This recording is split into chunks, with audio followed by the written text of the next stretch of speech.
বাংলাদেশ জাতীয় দলের গতিময় পেসার তাসকিন আহমেদ বর্তমানে অবস্থান করছেন ইংল্যান্ডে। বাঁ পায়ের গোড়ালির চোটের উন্নত চিকিৎসার জন্য গেল রোববার রাতে দেশ ছেড়েছেন তিনি। ইতোমধ্যে লন্ডনে দুইজন স্পোর্টস ফিজিশিয়ানের সঙ্গে পরামর্শ করেছেন এই টাইগার পেসার। বৃহস্পতিবার আরও একজন বিশেষজ্ঞ চিকিৎসকের সঙ্গে দেখা করার কথা রয়েছে তার। এরপর তিনজন ডাক্তারের পরামর্শ অনুযায়ী সিদ্ধান্ত নেওয়া হবে।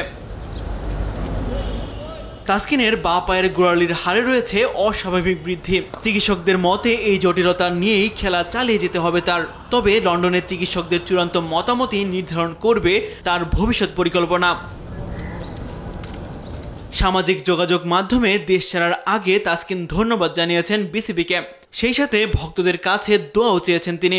আরও শক্তিশালী হয়ে ফেরার আশ্বাস দিয়েছেন এই টাইগার পেসার। তাসকিনের আত্মবিশ্বাসী এখন ভরসা টাইগার ভক্তদের। প্রত্যাশা একটাই, দ্রুতই সুস্থ হয়ে মাঠে ফিরবেন এই পেস সেন্সেশন। তাসবিহ শরণ, স্পোর্টস ডেস্ক, দেশ টিভি।